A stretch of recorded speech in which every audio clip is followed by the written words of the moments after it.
Richard, tu me connais, j'aime beaucoup tout ce qui est nouvelles technologies, ça m'attire beaucoup. Oui, absolument, les applications, les jeux vidéo, les applications technologiques qui permettent de simplifier la vie de tous les jours. Moi, c'est l'aspect de la technologie qui m'intéresse le plus, c'est de dire qu'est-ce qui peut faciliter soit le travail, soit les déplacements, etc. Et souvent, on a du retard au Québec. Quand je suis à 4h30 du matin, peu importe où je suis à Montréal pour m'en venir à la station, que je suis arrêté une lumière pendant 30 secondes. Là, je vois le piéton, 30, 29, 28. Tout le monde dort dans la rue. Là, il n'y a pas un piéton qui va traverser, mais j'attends ma lumière verte. Là, il y a le piéton 20, 19, 18. Il n'y a pas de char dans l'autre sens non plus qui va profiter de sa verte. Là. Moins rouge. Puis c'est la voie où il y a plus de trafic quand même la nuit. C'est Saint-Joseph, les rues transversales, quasiment rien qui sort de ça. Je le vois tous les matins, mais j'attends ma verte, puis j'arrive à l'autre, elle est pas synchro. Fait que ça se répète 10 fois avant que j'arrive au travail. Je brûle du gaz pendant ce temps-là. Mon véhicule est arrêté, mais je brûle l'essence. On pourrait pas améliorer les choses. Quand j'ai lu le papier ce matin d'Adrien Pouliot qui est publié notamment sur le Huffington Post Québec, j'invite les gens à les lire, je me suis dit il faut absolument poursuivre la discussion en ondes avec lui. Il y a tellement des bonnes idées. J'en ai nommé une là, de reconnaître pour les lumières, mais il y en a plein là-dedans. Adrien Pouliot est chef du Parti conservateur du Québec. Monsieur Pouliot, bonjour. Salut. Bonjour. C'est des technologies qui, à mon avis, pour l'instant, existent déjà, qu'on pourrait appliquer à nos infrastructures pour arriver. Bon, là, je parlais d'un cas unique du mien, mais c'est le cas du trafic à Montréal qu'on pourrait régir au lieu de parler de grandes dépenses d'infrastructures en 2014. Ben voilà, la question, c'est ce que je dis un peu dans mon article dans le Huffington Post, c'est que les gouvernements dépensent, puis c'est pas seulement le gouvernement du Québec, c'est tous les gouvernements en Amérique du Nord, dépensent des fortunes pour réarranger nos routes qui sont en train de se détériorer puis de tomber en ruine. Et on met énormément de ressources aussi dans le transport collectif. Mais moi, ma question, c'est est-ce qu'il n'y a pas des technologies qui existent maintenant qui pourraient faciliter la mobilité, non seulement pour ceux qui se promènent en Bixi ou qui se promènent en métro, en autobus, mais aussi pour les gens ordinaires comme vous et moi qui prenons l'automobile ou pour les camionneurs. Et il y en a des technologies comme ça, des technologies qui ont été inventées dans le privé. Prenons le GPS puis le Bluetooth. Ces technologies-là maintenant peuvent nous aider les automobilistes de toutes sortes de façons. Mais les gouvernements ont pas tendance vraiment à être en avant de la parade au niveau du transport. Ils sont toujours en arrière de la parade. Et ils suivent, puis ils retardent, et ils nous retardent. Alors, toutes ces technologies-là, il est temps que le gouvernement vraiment adopte ça dans leur plan de mobilité pour pouvoir en faire profiter les automobilistes et les camionneurs. C'est une des mesures de... Excuse-moi, je t'ai tutoyé en tant que chef de parti, mais on se voit tellement souvent. C'est une des mesures de Robert Poetti là, qu'il a annoncé récemment, la vitesse variable sur les autoroutes comme étant un bon début. Ouais, là, M. Poetti était pas trop clair. Il a avancé, il a reculé. Est-ce qu'il va augmenter les limites de vitesse? Ça, c'est tout un autre débat. Mais le débat des limites de vitesse aux États-Unis, dans plusieurs États des États-Unis, en Hollande, au Danemark, on a démontré que les limites de vitesse n'ont pas vraiment d'incidence sur les accidents. C'est-à-dire que si tu augmentes la limite de vitesse de 100 à 120, comme on a fait récemment en Colombie-Britannique, en Nouveau-Brunswick, c'est 110. On a démontré que ça ne cause pas plus d'accidents. Ce qui cause des accidents, c'est la variance de vitesse entre les véhicules. Alors, si tu mets des limites de vitesse qui sont artificiellement basses, il y a des gens qui vont la dépasser tout le temps. Je veux dire, on le sait sur la 20, là, tout le monde roule à 119, OK? Et là où les accidents arrivent, c'est quand il y a de la variation de vitesse, quelqu'un qui roule à 80 puis l'autre qui roule à 120. Mais il y a c'est comme s'il était à contresens à ce moment-là, ils peuvent se rencontrer. Mais il y a maintenant des technologies. Pourquoi est-ce qu'on pourrait pas avoir des limites de vitesse variables, 120 sur les autoroutes au Québec? Sauf que quand c'est la nuit, ben peut-être que ça baisse à 100, ou quand il pleut ou il neige, ben peut-être que ça baisse à 110 ou à 100. Ben, de mettre un peu de logique dans la réglementation, parce que 100 km/h quand il fait beau, c'est pas assez vite. 100 km/h quand c'est une tempête de neige, c'est 30 ou 40 km/h trop vite, là. Aux États-Unis, il y a une loi fédérale qui suggère aux États d'établir la limite de vitesse à la vitesse où 85% des gens vont. Donc, si 85% des gens roulent à 110 sur la 20, à ce moment-là, la limite de vitesse sur la 20 devrait être à 110. Autrement, si tu la mets à 100, ben, ça devient une trappe à ticket. Alors, mais ça, c'est tout un débat sur les limites de vitesse. Mais au niveau de la technologie, il y a toutes sortes de choses qui s'en viennent. On a vu la voiture Google, la voiture Google où... quand on pense à ça, ça peut vraiment être la nouvelle ère de l'automobile. La voiture Google vient te chercher chez toi toute seule, t'embarques dans l'auto, elle t'amène au bureau peut-être avec 2-3 voisins, elle te dépose au bureau, elle va se stationner toute seule à quelque part et elle revient te chercher à 5 heures. Mais justement, l'État semble pas justement à la remorque des développements technologiques que l'entreprise privée risque de s'accaparer de plus en plus, notamment avec l'auto Google, comme tu dis, mais il y a aussi d'autres possibilités au niveau de l'affichage électronique et tout ça. On dirait que l'État a toujours été à la remorque.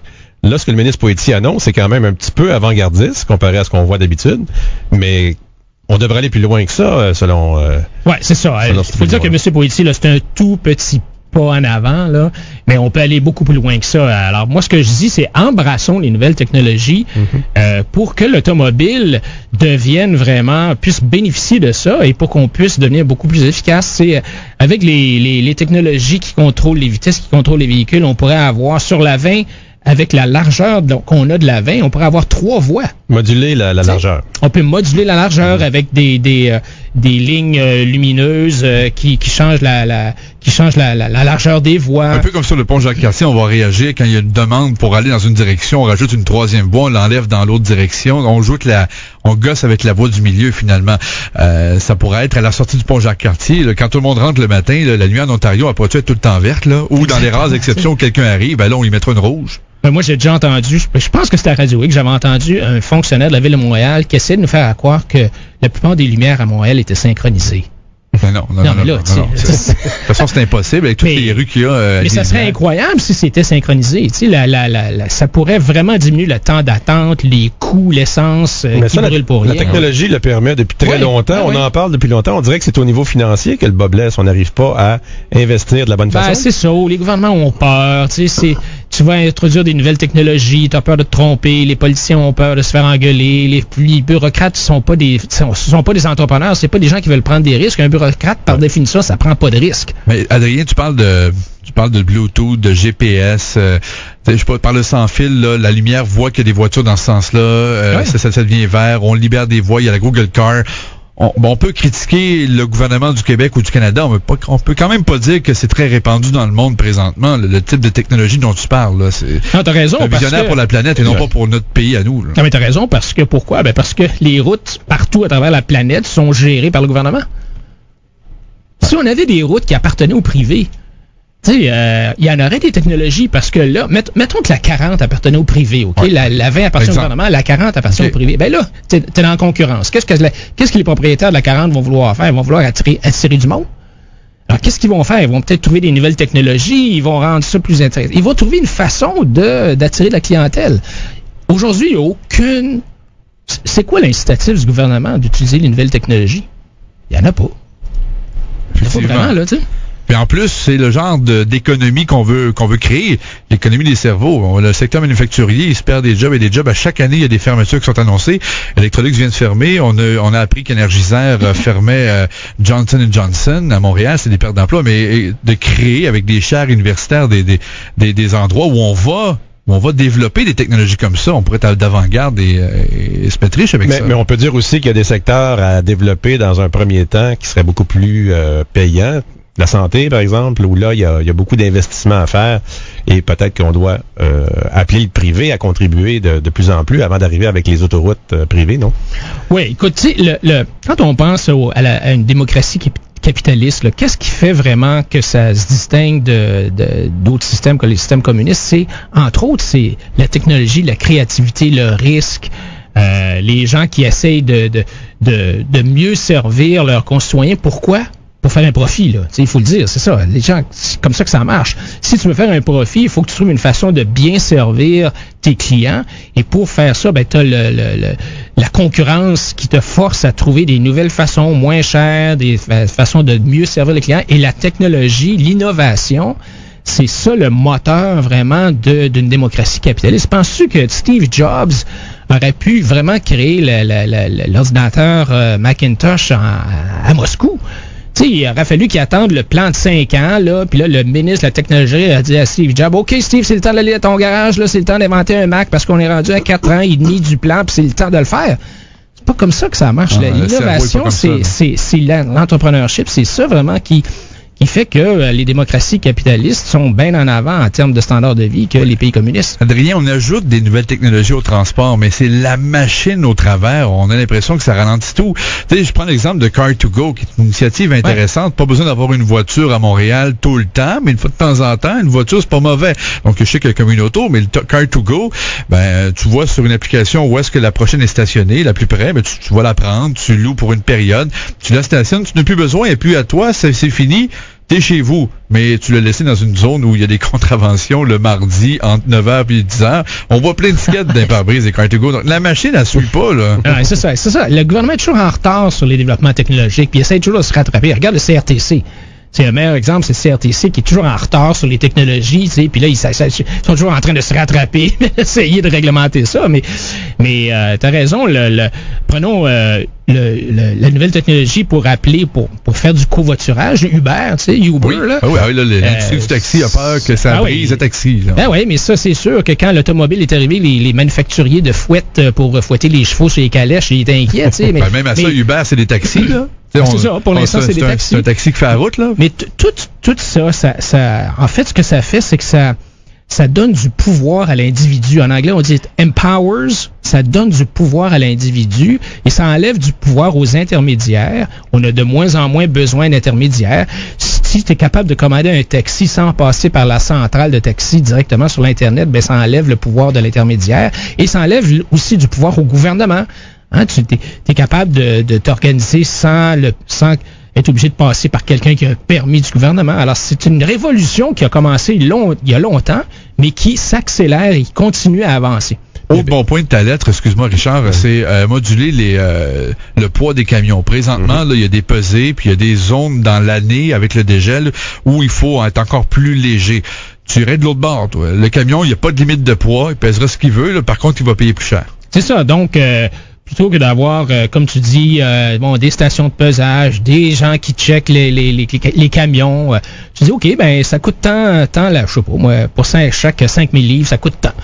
Et donc, si le camionneur fera son propre choix, puis décidera, OK, moi, je vais prendre un plus gros chargement, ça va me coûter plus cher, je vais charger plus cher à mon client. Par contre, si j'ai un demi-chargement, ça va me coûter moins cher, je vais charger moins cher au client. Tout ça, c'est des technologies qui sont pas compliquées, vraiment, mais qui peuvent simplifier la vie des gens, puis tu sais, les camionneurs, là, ils sont sous une foule de réglementations, mais ces gens-là, ils ont besoin de vivre, puis ils nous font vivre aussi. Parce que présentement, ça coûte plus cher pour le camionneur anyway, pour la compagnie. Si on a 10 tonnes, je prends des chiffres vraiment au hasard, là. Si on a 10 tonnes à transporter, là, puis là, le maximum, c'est 5 tonnes, ben, ils vont avoir 2 camions. S'il peut transporter 10 tonnes, ben, il va en avoir un, mais il va payer plus cher. Mais ça va quand même être moins de circulation sur nos routes, puis ça va être moins d'émissions aussi de gaz à effet de serre. Il y a une question aussi de conditions de route, de gel, dégel, etc. Là. Oui, c'est ça. Il y a un aspect réglementaire à contrôler. Absolument, c'est sûr. Et, mais avec la technologie, on peut, tous ces contrôles-là peuvent être beaucoup plus simples et permettre plus de liberté, puis plus d'innovation, puis un meilleur service à la clientèle à moindre coût. Adrien, par rapport au pont Champlain, donc on voit qu'on a conservé les ponts encore fédéraux au Québec. C'est un peu compliqué en termes de juridiction, donc on ajoute à ce qu'on mentionne la lourdeur étatique, en plus 2 paliers.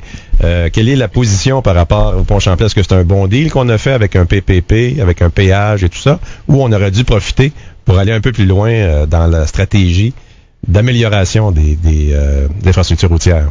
Ben, nous, on est d'avis d'abord que le PPP en soi, c'est un bon principe. Ça marche pas nécessairement tout le temps, mais normalement, le PPP va être plus avantageux, selon nous, que la construction conventionnelle. Pourquoi? Parce que quand on fait un PPP, en fait, je vais le reprendre dans l'ancien contexte. Quand on a une construction conventionnelle, tu as le ministère qui va dire, OK, je vais avoir, voici le pont que je veux. Là, tu as des architectes et des ingénieurs engagés par le gouvernement ou payés par le gouvernement qui vont faire des plans. Et là, ensuite de ça, tu as un appel d'offres auprès de différents constructeurs. L'ingénieur ou l'architecte, lui, là, s'il s'est trompé, il s'en fout, là. T'sais, il sera pas tenu responsable, jamais le pont s'écoule après 10 ans, Il a fait sa job, il a été payé, il a reçu son chèque, goodbye, on va faire d'autres choses. Le constructeur, c'est un peu la même chose. Lui, il fait sa construction, il construit le pont, puis il le donne au gouvernement, puis ensuite ça, s'il l'a mal fait, on l'a vu dans le viaduc de la Concorde, tout ça, s'il l'a mal fait, là... Il n'y a pas de recours. Tu sais, peut-être qu'il va y avoir un recours, mais en tout cas, c'est bien loin, c'est peu probable.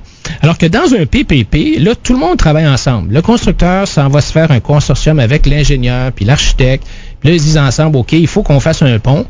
Puis là, le constructeur va dire à l'architecte, ben non, ton pont, ça n'a pas de bon sens, ça va être bien trop cher, là, on ne sera jamais capable de gagner la soumission, ou l'architecte va dire à l'ingénieur, ben non, ou l'architecte va dire au constructeur, ben non, on ne prend pas cette méthode-là de construction, ça va coûter plus cher. Alors, ils sont ensemble pour essayer de faire le meilleur deal possible et ils sont pris comme propriétaires de l'ouvrage à s'assurer que ça dure 40 ans parce que si ça tombe après 20 ans, c'est eux qui sont pris avec la facture. Alors, normalement, le PPP, s'il est bien fait, s'il est bien géré par le gouvernement, s'il est bien... Si le contrat est bien fait, tout ça, normalement, ça apporte des bénéfices importants. On l'a vu avec l'autoroute 30, le pont de la 25, tout ça. C'est des. En fait, je pense que le pont de la 25, je pense qu'on a sauvé, le gouvernement a sauvé 200 millions, là, par rapport à l'avoir fait dans le public. Je veux dire, on semble oublier ça, là, mais ça a vraiment été des succès incroyables, ces PP-là au Québec. Donc, la solution est grise, et pas gris béton, mais gris matière grise, selon Adrien Pouliot, et heureusement, on va peut-être s'en sortir si on écoute ce genre d'idée-là dans l'avenir. Adrien Pouliot, merci beaucoup. Ça me fait plaisir. Et bonne journée. Merci, au revoir. Adrien Pouliot, qui écrivait ce texte sur le Huffington Post Québec, texte, cherchez le titre, une nouvelle ère pour l'automobile. Voilà, il est chef du Parti conservateur du Québec.